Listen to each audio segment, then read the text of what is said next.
Ah, madame. Ibi. Ah, va. Ok, kí la fẹ́ ṣe? Kí ni dáàdì fẹ́ ṣe nísìnyí? Eré ìdárayá. Kí ni mo fẹ́ ṣe? Eré ìdárayá. Ọ̀yá, Kamil dìde, Kamil dìde. Mo fẹ́ fi Yakub ṣe eré ìdárayá.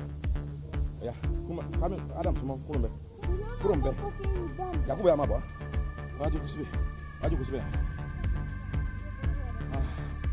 Wá jókòó. Kí ni kí n ṣe nísìnyí?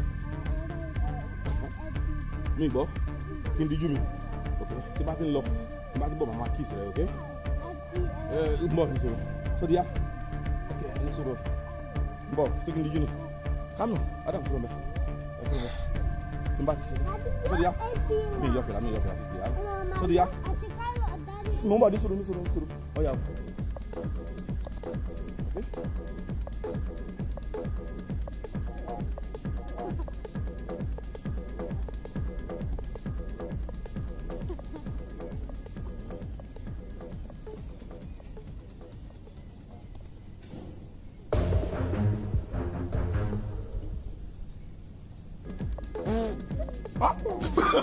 Oh, no.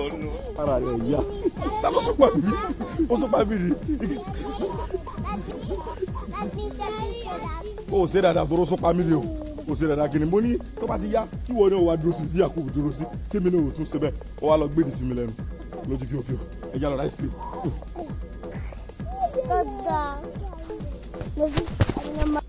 Kindly subscribe to our YouTube channel Yoruba Pikin and remember to hit the notification bell to enjoy more of our videos. Thanks for watching. Bye. Ó dàbọ̀.